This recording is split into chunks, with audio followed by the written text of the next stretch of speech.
હિના।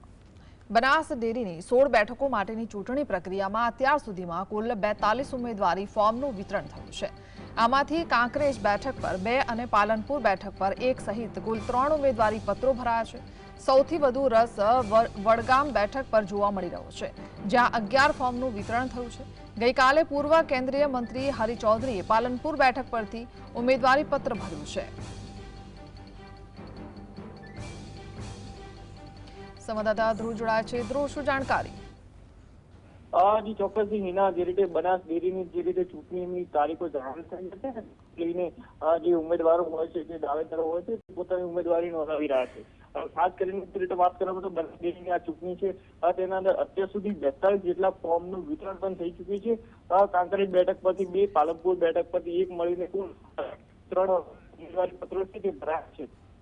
અને જે રીતે વાત કરવામાં તો 16 બેઠક આ ચૂંટણીની જે પ્રક્રિયા છે, સૌથી વધુ જો વાત કરવામાં તો વડગામ જે તાલુકો છે ત્યાંથી કેટલા ફોર્મ ભરાયા છે અને સૌથી વધુ જે ઉમેદવારો પર છે તે નોંધાયા છે ત્યાં સુધી। અને જે રીતે વાત કરવામાં તો જે પાલનપુર પંથકમાં બેઠક ઉપર જે 9 છે, થરાદમાં પણ 3 છે, દિયોદરમાં 3 ફોર્મ જે રીતે પૂર્વ કેન્દ્રીય મંત્રી હરિભાઈ ચૌધરી હોય, જ્યાં દાવેદારો હોય છે, જે માનવામાં આવે છે, તે લોકો પણ આ ચૂંટણી જે છે તેના અંદર પોતાની ઉમેદવારી નોંધાવી રહ્યા છે।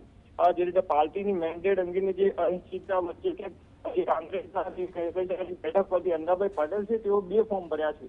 કારણ કે જે રીતે જયારે જો કે તેઓ માની રહ્યા છે કે જો પાર્ટી તેઓને મેન્ડેટ ના આપે ને બીજા અન્ય ઉમેદવારોને મેન્ડેટ આપે તો તેઓ હરીફમાંથી પણ જે રીતે અપક્ષમાંથી ઉમેદવારી નોંધાવી છે અને તેને લઈને અત્યારે પણ રાજકીય ગરમા જોવા મળી રહ્યો છે। 22 તારીખે જે રીતે ફોર્મ ભરવાનો અંતિમ દિવસ છે, તેને લઈને અત્યારથી જે ઉમેદવારો છે તે પોતાની દાવેદારી નોંધાવી રહ્યા છે।